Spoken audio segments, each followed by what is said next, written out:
Hello, everyone. My guest today is Nina Suri. She's the founder and CEO of x0pa.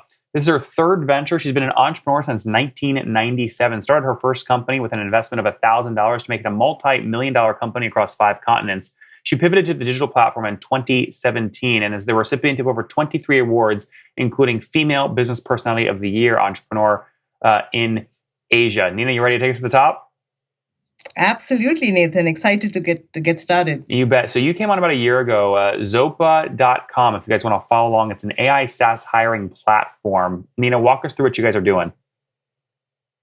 So we work with government, we work with enterprise, and we work with academia to help promote objective hiring using AI and ML. So, making it objective, making it unbiased, and taking it to scale. So those are the main key features. Mm-hmm. And what are customers paying you for this product today? So it's a SaaS platform. It's a subscription. Typically, the subscription can be anywhere from 1 year to 5 years, depending on the clients. Mm-hmm. And what are they paying on average per month? So 50,000 is typically the starting point, and it all depends on per year on the usage and the number of users and CVs that they process. So anything from 50, and we've also got clients who paid $500,000. So. And just to be clear, that's $50,000 per year on average. That's correct. So about $4,100 per month. If someone pays you, Nina, $50,000 per year, about how many resumes are they processing? So there's a limit of 10,000 resumes, and as the volume gets higher, then they go to the next tier and so on. The 10K limit is with what price point? $50,000 a year? That's correct. 10,000 per month. And what is the customer that's paying you the most? How much did they pay you in 2020? So we have a client which has the highest that we've got is $500,000 per client. So yeah, that's great. And how many resumes did they process last year? So it wasn't just related to the resumes. It was also about the workflow. It was a completely 100% automated workflow, right from acquiring the application, taking them through automated testing, taking them through automated, hybrid assessment, and bringing it to the point where the recruiters can then engage with the candidate. It was a logistics firm, so it wasn't just to do with the resumes. It was also to do with the automation and the workflow. Now, when you came on back about a year and a half ago, actually, this was 2019, you were at about 32 customers. How many customers today? Yes, so we've got more than 300 customers now. Wow. Yes, and we had a great year.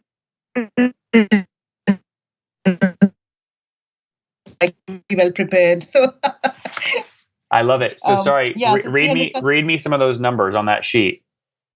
Sure. So we've got three products. So one is the AI recruiter, which goes end-to-end hiring. We also have an assessment platform called Room. Room is a hybrid assessment which does video interviewing as well as multiple choice questions, essay type questions, and so on. Again, very, very AI enabled to do cognitive analysis, transcriptions, and so on. So we had, for example, 396 assessments done last year through 128 clients, and they assessed more than 11,000 candidates last year. So that's one of the stats. The AI recruiter, so 14,757 candidates were processed through our AI recruiter last year, over 7,760 jobs. So it's a pretty mind-blowing COVID year, in spite of the issues with COVID. And so what does that mean in terms of your run rate? What did you finish in terms of 2020 at revenue run rate wise? Yeah, so we finished at 3 million. Our target was 3 million. We finished at 3 million and we were super excited. We are gunning for 9 million this year. So yeah, it's Nina, all on track. This is so impressive. I'm so excited for you. So that's basically, that is well over 300% growth from the end of 2019 to the beginning here of 2021. That's right, Nathan. Yes. So did you raise more capital to do this, or you still have 1.5 million raised? No, we raised $1 million in convertible note. You know how COVID is, and I was quite focused on revenue. I didn't want to waste my time trying to raise the capital, so we just decided to do a quick one on convertible notes. It's a KISS note, and we are now raising our Series A. So hopefully the convertible note will be converted into shares as well. Oh, great. Now, how much are you targeting to raise right now? Between 3 to 5 million US dollars. Okay. And what valuation are you targeting? We're targeting 30 million. 30 or 13? 30. Targeting 3. And what are early conversations sounding like? Do you think you'll be able to get essentially a 10x multiple on your 3 million run rate valuation wise? Yes. I mean, look, the thing is that the numbers are very, very promising.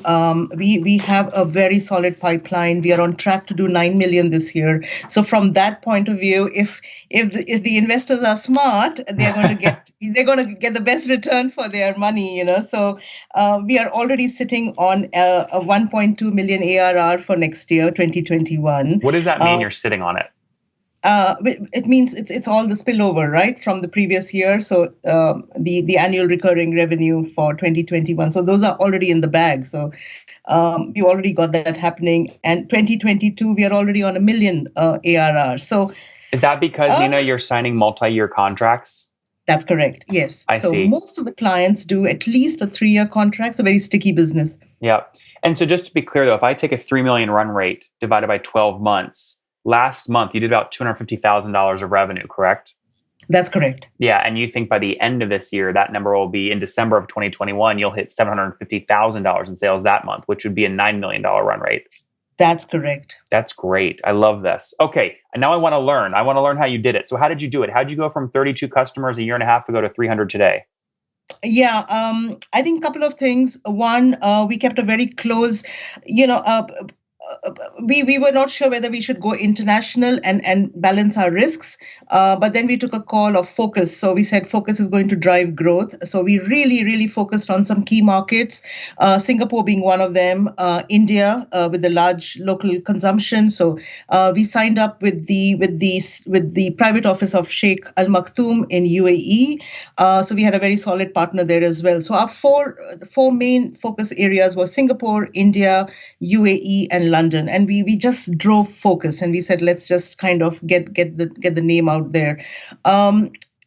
We had a very cool invention during COVID. We call it the COVID accident, which is our product Room, and it was a completely out of the box pivoting. We wanted a assessment platform, and the deal was won even before the product was created. So the engineering team just worked on it. It's a fantastic product. It is highly AI cognitive. It can do offline at scale video interviews. So one link goes to many kind of candidates. So it's being actually piloted by quite a few colleges now to see whether they can use it for admissions. Mm-hmm. So that which I think is damn cool, because admissions has always been such a subjective. It's always been about grades and scores and I hope we can disrupt that. Mm-hmm. We have very cool features like anti-cheat. So it's got proctoring feature there. So it's also being used by schools to do their assessments and their tests because of COVID and social distancing. And what about some other critical things? I mean, your team is obviously critical in building this business. What's your team look like today? How many people? We are 45 now, Nathan. 45. How many engineers? So we've got 20 engineers, and we've got around 18 odd salespeople, and the they remaining all have quota. The sales have all quota. Yes. Interesting. How many? Can I ask what their annual quota is? Per salesperson, or yeah. So we have 3 teams this year. Last year was just one sales team. This year we've got the enterprise sales team, so which does like the really big business, multi-million dollar businesses.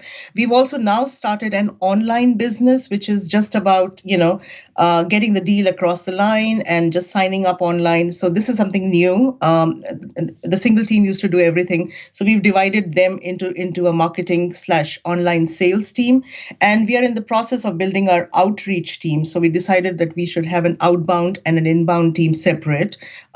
So we have the money now, so we are in a bit better situation to make these decisions. Last year, when I spoke to you, we were counting pennies, so we didn't have that liberty. Yes. How much cushion do you have in the bank? How much cash? Till June, so I'm pretty good. And if we raise our Series A now, that should take us to 2022 very easily. And what does that mean? So through June, is it like $1 million in the bank or $500,000 in the bank or what? Yes, we've got $500,000 in the bank, but we've also we've just exercised some tools on debt funding. So we are mobilizing that, and we are already in the due diligence with the VC for our Series A. So if we get the lead investor there are quite a few who are very keen to follow the round. I love that. And last question on the sales reps. So what do your enterprise sales reps? What is their quota target annually? Typically, a senior person does around $1 million per year. Yeah, that's great. Very good. What about churn? What's your revenue churn look like? Minimal. Touch wood. Mm-hmm. I think it's very early years. We are only in the second, third year of commercialization. Typically, the contracts are 3 years, 2 years, 3 years. So when the renewals come up, we'll see how that goes. But the early renewals have already started to happen. We are already in the second phase of some of the clients. I wouldn't say it's 100%, but it's definitely well above 90%, Nathan. Nina, let's wrap up with the famous 5. Number 1, what's your favorite business book? From Good to Great. Number 2, is there a CEO you're following or studying? I think Satya is amazing, Satya Nadella. Number 3, what's your favorite online tool for building your business? Oh, gosh, so many. I mean, I would very easily say LinkedIn because, we are really linked in onto that. Yes. Nina, that was clever. Number 4, how many hours of sleep do you get every night? Oh, well above 8 hours. Love that. And what's your situation? Married, single, kids? Married, 2 boys, 27 and 23, married super young. That's great. I'm glad I did that. They're my age. I love that. and Nina, can I ask you how old you are? Oh, I'm 53. Okay, last question. What's something you wish you knew when you were 20? What was my wish at 20? Something you wish you knew when you were 20. Gosh. I can't think of anything, Nathan. You caught me there. But no, I always wanted to be an entrepreneur and my wish came true. And I'm so glad I did what I did. Guys, there you have it. x0pa.com, growing exponentially. They just passed a $3 million run rate, up from just $500,000 run rate about a year and a half ago. They've done it all just pretty capital resourceful, 2.5 million raised. So they do more revenue than the total amount they've raised. We love that trend. They went from 32 customers to 300. They're now raising a $3 to $5 million round on a $30 million valuation. That's a 10x revenue multiple, but they have plenty of runway in the bank, good through June. We'll see what happens across their 3 product lines as they scale their sales team. Nina, thank you for taking us to the top. Thank you, Nathan. Always a pleasure to talk to you. One more thing before you go. We have a brand new show every Thursday at 1 p.m. Central. It's called Shark Tank for SaaS. We call it Deal or Bust. One founder comes on, 3 hungry buyers, they try and do a deal live, and the founder shares back-end dashboards, their expenses, their revenue, ARPU, CAC, LTV, you name it, they share it. And the buyers try and make a deal live. It is fun to watch every Thursday, 1 p.m. Central. Additionally, remember, these recorded founder interviews go live. We release them here on YouTube every day at 2 p.m. Central. To make sure you don't miss any of that, make sure you click the subscribe button below here on YouTube, the big red button, and then click the little bell notification to make sure you get notifications when we do go live. I wouldn't want you to miss breaking news in the SaaS world, whether it's an acquisition, a big fundraise, a big sale, a big profitability statement, or something else. I don't want you to miss it. Additionally, if you want to take this conversation deeper and further, we have by far the largest private Slack community for B2B SaaS founders. You want to get in there. We've probably talked about your tool if you're running a company or your firm if you're investing. You can go in there and quickly search and see what people are saying. Sign up for that at nathanlatka.com/Slack. In the meantime, I'm hanging out with you here on YouTube. I'll be in the comments for the next 30 minutes. Feel free to let me know what you thought about this episode. And if you enjoyed it, click the thumbs up. We get a lot of haters that are mad at how aggressive I am on these shows, but I do it so that we can all learn. We have to counter those people. We got to push them away. Click the thumbs up below to counter them and know that I appreciate your guys' support. All right, I'll be in the comments. See ya.